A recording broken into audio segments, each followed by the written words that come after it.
Fala galera, bom dia, boa tarde, boa noite, tudo bem? Prometi para vocês um videozinho sobre a participação do Brasil na Primeira Guerra Mundial e vou compartilhar algumas coisas aqui com vocês.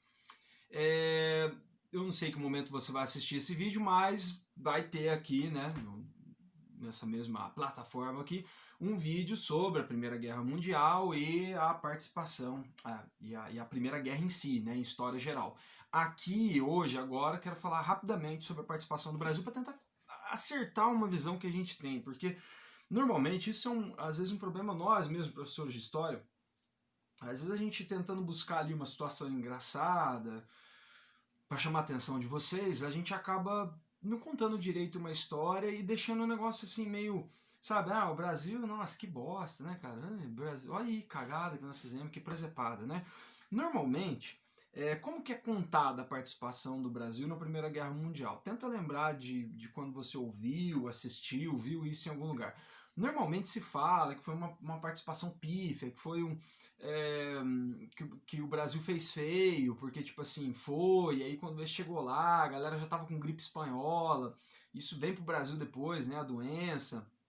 Eu acho que a primeira coisa que você vai lembrar aí é a questão da Batalha das Toninhas, né, que os soldados brasileiros vão fuzilar um cardume de toninhas, que é uma espécie de golfinho lá, no litoral ali da África. Cara, assim, rolou. Isso aconteceu de fato, infelizmente, para as toninhas, né? Mas aí fica meio que um senso comum, assim, da gente ficar aquela síndrome de vira-lata, da gente ficar rindo das nossas coisas. Mas deixa eu contar um negócio para vocês. Em 1917, o Brasil entrou na Grande Guerra, que era assim chamada até então, até a Segunda Guerra Mundial, né? O Brasil, na verdade, em 1917, no final desse ano, declarou guerra contra o Império Alemão, cara. Né? Não foi pouca coisa. O que aconteceu antes? A guerra começou em 1914. O Brasil se declara neutro nesse período, de 1914 até 1917. Declarar neutro, gente, numa guerra, como foi a Primeira Guerra Mundial, não é simplesmente você não entrar na guerra. Declarar neutralidade é muito importante, é estratégico também. Declarar neutralidade significa que você se compromete, que você promete a não atacar nenhum dos dois lados. E declarar neutralidade pode até te ajudar a fazer negócios também, porque afinal de contas a guerra tem que ser abastecida, tá? Então, ponto pra gente, a gente está na neutralidade ali vendo o que está acontecendo. A guerra está longe, nós estamos mantendo os nossos interesses. O Brasil abastece a Europa com produtos alimentícios, né, com gêneros da nossa agricultura nesse momento. E um dos nossos principais parceiros históricos ali, o Reino Unido, né? No caso, a Inglaterra. A Alemanha, então, o Reino Unido e a Alemanha em lados opostos nessa guerra, né? A Alemanha, o Império Alemão, quer sufocar, quer estrangular a Inglaterra. E isso passa também por uma questão de evitar o abastecimento da Inglaterra. Que aí, no caso, ali não chega nada na ilha, você vai estrangulando e isso facilita a vitória ou a estratégia de guerra, né? Então, assim, o que vai acontecer? Vários navios começam a ser afundados ali, tanto nesse litoral ali no entorno da Inglaterra, ou ali no Canal da Mancha, aqui no Oceano Atlântico, no Estreito de Gibraltar, no Mar Mediterrâneo. Cara, uma grande novidade na Primeira Guerra Mundial são os submarinos, e os alemães estão a todo vapor aí com os submarinos. Não é certo falar todo vapor para submarino, mas tudo bem, você entendeu, né? E a Alemanha, ou seja, qualquer navio poderia ser afundado ali. E aconteceram muitos, afundaram muitos navios, né? Então, quando você vai olhar para a participação do Brasil, fala, o Brasil entrou na guerra porque o Império Alemão afundou o navio brasileiro. Cara, é tipo você entregar pizza no meio de um tiroteio, entendeu? Acontece. E aí o que vai acontecer? Navios brasileiros são afundados nesse rolê, o pau tá comendo na Europa, a Alemanha tá afundando tudo. Um navio brasileiro é afundado no comecinho de fevereiro de 1917, outro navio brasileiro é afundado em abril de 1917, e até outubro mais 3 navios. Ou seja, resumindo, 5 navios brasileiros são afundados então nessas travessias, levando produtos, carregando, abastecendo e tal. Ou seja, aí quando chega em outubro, o Brasil entra na guerra, né? Aí tem mais um naufrágio, né? O quinto naufrágio. Naufrágio não, o navio é afundado. Aí o Brasil entra na guerra. Coloquei aqui até um recorte do jornal ali da época, né? Cara, é estratégia, porque em 1917, vamos pensar o seguinte, pra gente não achar que a nossa participação só se resumiu às toninhas, né? Em 1917 a guerra tá praticamente resolvida, cara. E aí você entra na guerra, você consegue manter a neutralidade, perde 5 navios só e entra na guerra aos 48 do segundo tempo com o jogo ganho. É nesse momento que a Alemanha já está enfraquecida, a guerra já tá caminhando pro final, a guerra vai terminar no ano seguinte. Então, tipo assim, estrategicamente a gente entrou num momento bom, né? O Brasil esperou o que pôde e acabou entrando. Tanto é que o primeiro navio afundado, se fosse só esse motivo, foi em fevereiro. A gente vai entrar na guerra no final do ano, né? Ou seja, quando o Brasil declara guerra contra o Império Alemão, nós, brasileiros aqui, confiscamos, olha só, nós perdemos 5 navios nos naufrágios afundados. Nós confiscamos 42 navios alemães que estavam aqui no litoral brasileiro. O Brasil foi lá e 42 navios mercantes, né, a maioria, alemães, cara. E a gente pegou esses navios na declaração de guerra. E aí o que vai acontecer? Bom, isso sem contar que a comunidade alemã sofreu bastante no Brasil com essa declaração de guerra. Vale lembrar que tinham muitos imigrantes alemães aqui no Brasil. Algumas pessoas importantes, por exemplo, como Lauro Miller, que era filho de alemães, né? E ministro das Relações Exteriores, foi acusado, foi atacado, foi ameaçado por conta de ser um alemão tomando conta das negociações. Ele teve que renunciar ao cargo dele, então não ficou fácil para os alemães que estavam aqui no Brasil, no sul principalmente, né? Várias colônias lá de alemães e tal. A coisa ficou meio feia. É guerra, né, moçada? Então, aí, a partir da declaração de guerra, o Brasil envia missões, né? O Brasil envia médicos, o Brasil envia enfermeiros, enfermeiras que vão atuar principalmente na França, aviadores, fuzileiros, né? O pessoal do exército vai, também o pessoal do exército. E aí, qual que é o saldo, né, da nossa participação? Vamos pensar assim na questão positiva.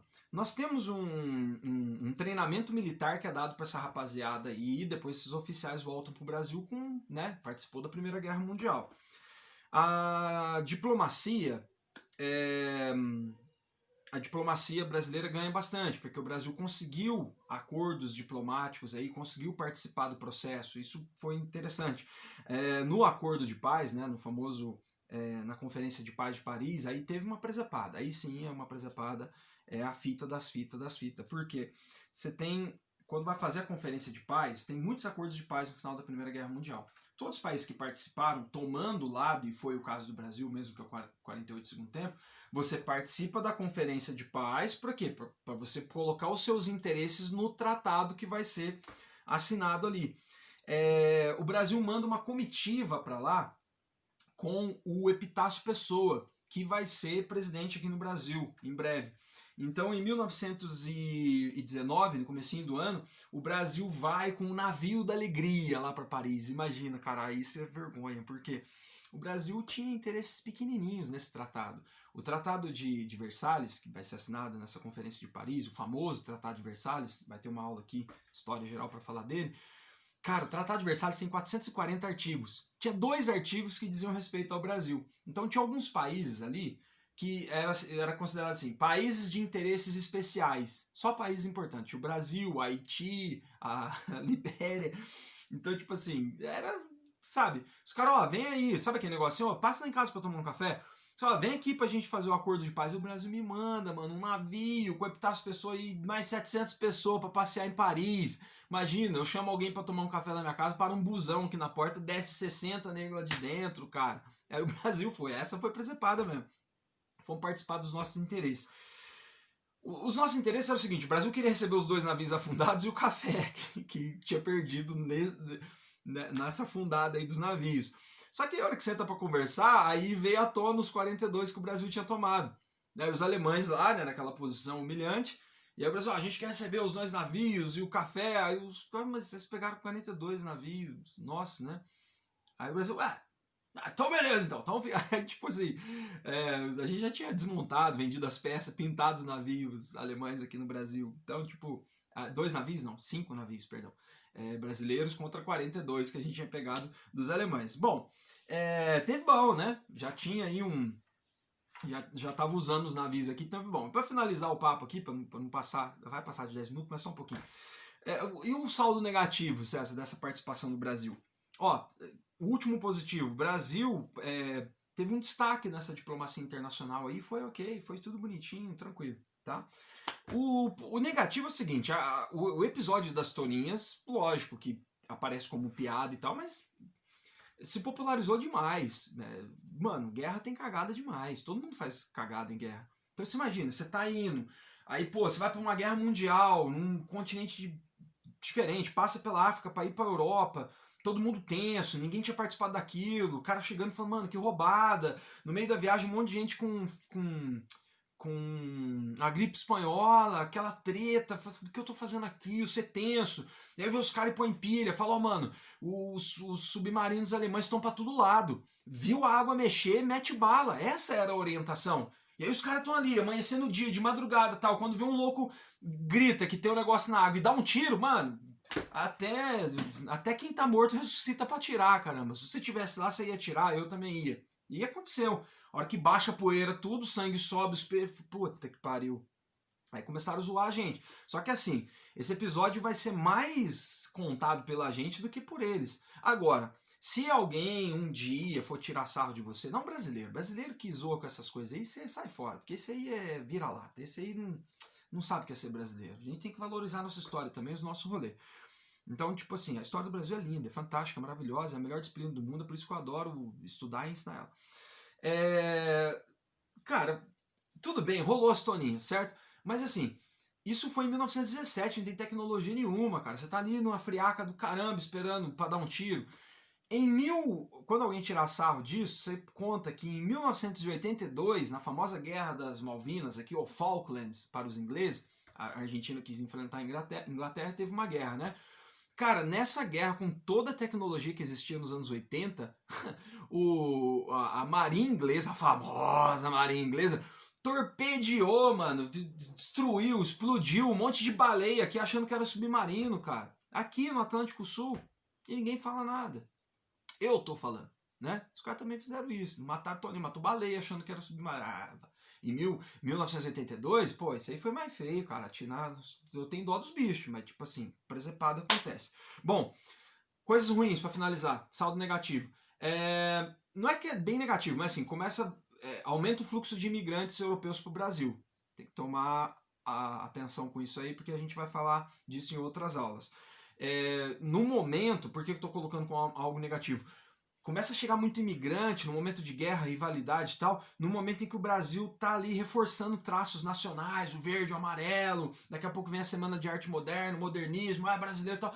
Cara, toda vez que alguém começa a gritar que é brasileiro, esse nacionalismo exagerado sempre esbarra na xenofobia, porque você faz nós e eles, entendeu? Então por isso que é ruim, tem que tomar cuidado com esse momento e logo na sequência vai vir o nazifascismo, o Brasil vai ter um partido fascista aqui também, enfim, vamos falar disso. É ruim ter um saldo negativo porque a gente começa a exportar para a Europa muitos gêneros alimentícios que começam a faltar aqui no Brasil. Então isso também é ruim para a gente, né, durante a guerra e pós a guerra.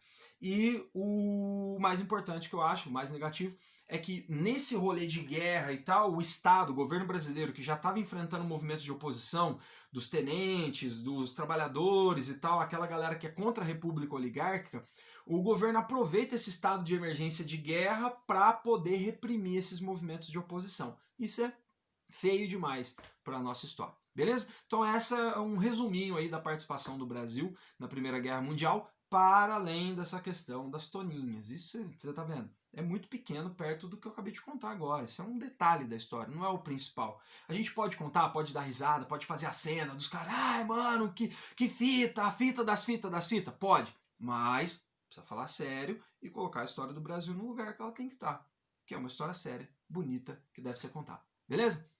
Beijo, até a próxima.